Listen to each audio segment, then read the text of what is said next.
नमः शिवाय।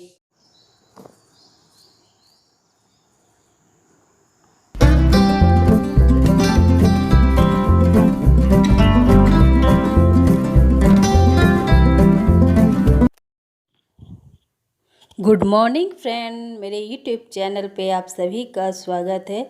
तो जैसा कि अभी सुबह के 6 बजे हैं, तो मैं यहाँ क्या करने बैठी हूँ, तो देखिए मैं अपने न्यू झाड़ू की ओपनिंग करने बैठी हूँ।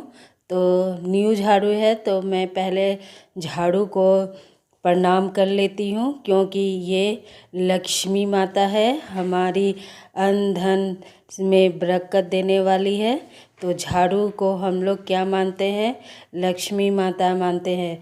तो इसलिए जब भी मैं न्यू झाड़ू मंगाती हूँ तो उसे ओपनिंग करने से पहले मैं उसे प्रणाम कर लेती हूँ।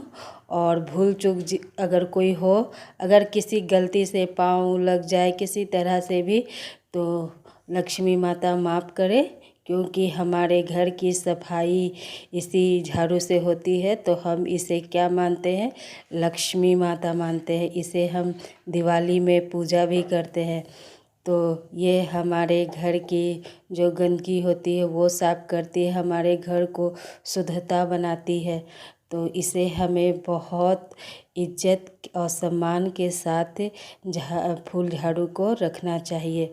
तो जैसा कि मैं यूज करने से पहले क्या करती हूँ, आज मैं आपको बताने जा रही हूँ। जैसा कि फूल झाड़ू तो है, वो तो एकदम फूल जैसी नाजुक है, पर इसमें है कि जो फूल झाड़ू हम लोग यूज़ करते हैं तो उसमें भूसी बहुत ज़्यादा निकलती है। जैसा कि फूल झाड़ू जो बनती है तो वो तो पहले फूल हरे होते हैं, तो हरे होते हैं, फिर उसके सुखाई जाती है, फिर सुखाकर फूल झाड़ू बनाया जाता है, फिर हमारे उपयोग में वो लाए जाते हैं। तो झाड़ू जब सूख जाती है तो उसके फूल से बहुत सारे भूसी निकलते हैं।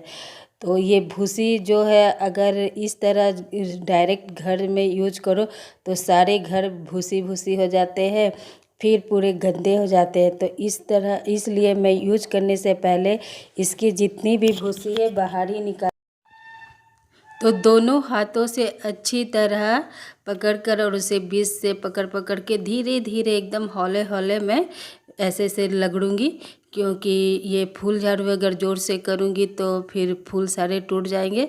और एकदम धीरे धीरे एकदम हौले हौले हाथों से करना है कि झाड़ू की जो फूल है वो ना टूटे, और जो उसके अंदर में जो भूसी है वो धीरे धीरे सारे भूसी निकल जानी चाहिए। तो देख रहे हो मैं किस तरह कर रही हूँ, एकदम हौले हौले हाथों से दोनों तरफ से पकड़ के उसे ऐसे ऐसे रगड़ रही हूँ, तो भूसी निकल रही है। ये चीज़ आपको वीडियो में नहीं दिख रही होगी, पर सारे भूसी निकल जाएंगे इस तरह। और झाड़ू को एकदम धीरे धीरे करना है। झाड़ू को हम लोग किसका प्रतीक मानते हैं, तो लक्ष्मी माता की। तो चलिए इससे जुड़ी कुछ बातें मैं आपसे शेयर करती हूँ। जैसे तो इस तरह मैं अपने झाड़ू की भूसी भी निकाल लूँगी और कुछ बातें भी आपको बताती हूँ। जैसा कि झाड़ू को कहाँ हम लोग रखते हैं, पलंग के नीचे रख देते हैं, चाहे कहीं छिपा के रख देते हैं, पर झाड़ू को ऐसे नहीं रखनी चाहिए। झाड़ू को हमेशा पश्चिम और उत्तर दिशा के कोना में ही रखनी चाहिए। इससे धन की प्राप्ति होती है। अगर इधर उधर रखने से धन की हानि भी होती है। तो जैसा कि झाड़ू को हमें उत्तर और पश्चिम दिशा के कोना में ही रखनी चाहिए। और झाड़ू के फूल को हम लोग को सीधा नीचे करके रखना चाहिए, उसके डंडे को ऊपर। सो फ्रेंड, देख सकते हो कि कितना सारा भूसा निकला है। तो अभी और मैं रगड़ूंगी और भी ज़्यादा निकलेंगे भूसे। अभी तो इतना सारा निकला है, अगर पहले मैंने निकालते तो ये सब भूसे कहाँ निकलते, रूम के अंदर निकलते भूसे। तो उतने तो भूसे निकले हैं, फिर मैं इसे कंघी से भी झाड़ दूंगी। तो देखिए कितने प्यार से मैं कंघी से फूल को झाड़ रही हूँ। तो इस तरह से भी भूसे अच्छी तरह निकल जाएंगे, जो बीच में फंसे हुए वो भी भूसे निकल जाएंगे। ऐसे तो झाड़ू को पटकना नहीं चाहिए क्योंकि वो लक्ष्मी माता है। तो हल्के हाथों से धीरे धीरे आप ज़मीन पे हल्के हाथों से करें तो इससे जो बीच में भूसे हैं वो निकल जाएंगे।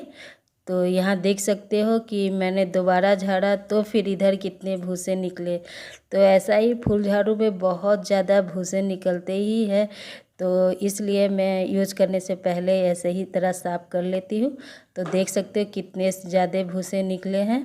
तो अब है कि रूम में झाड़ू लगाने से ये सब भूसे रूम में नहीं गिरेंगे और जो रूम के कचड़े रहेंगे वो अच्छी तरह साफ़ हो जाएंगे। तो चलिए ये भूसे को मैं सुप्ती में उठा ले रही हूँ।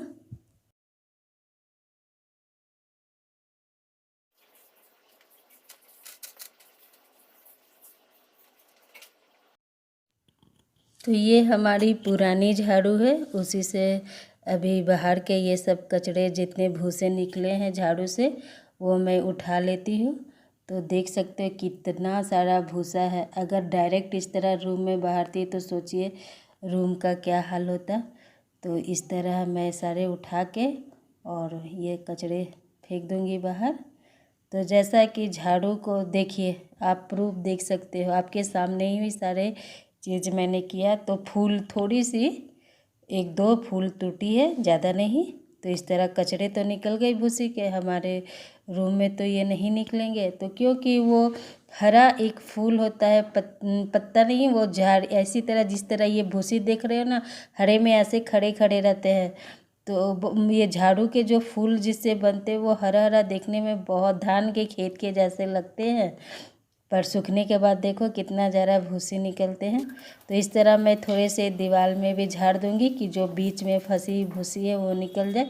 चलिए इसका प्रूफ मैं झाड़ू लगा के रूम में दिखाती हूँ कि क्या भूसी निकल रहे हैं या रूम के गंदे निकल रहे हैं। तो यहाँ देख सकते हो मैं रूम को बाहर दे रही हूँ। तो मैंने रूम पूरा बाहर दिया है। तो अब मैं दिखाती हूँ कचड़े कितने निकले। कचड़े एकदम नाम मात्र निकले हैं और थोड़े बहुत जो भूसी अब एकदम तो निकल ही नहीं जाते, थोड़े बहुत रहते, एकदम थोड़ी सी निकली है। तो जैसा कि लक्ष्मी माता देखो हमारे घर को कितना साफ़ सुथरा करती है। तो झाड़ू भी हर बोलते हैं ना कि आपके पास लाख पैसा हो लेकिन आप घर में झाड़ू नहीं लगा तो घर की हालत कैसी होती है। तो लक्ष्मी माता देखो हमें हमारे घर के लिए कितना कुछ करती है। सब देखो झाड़ू लगाने से घर की रौनक बढ़ जाती है। अमीर हो या गरीब सभी झाड़ू को यूज करते ही है। तो देख सकते हो कचरा कितना कम निकला है। अगर आज का झाड़ू ब्लॉग अच्छा लगा तो लाइक कमेंट सब्सक्राइब करना ना भूलना। ज़्यादा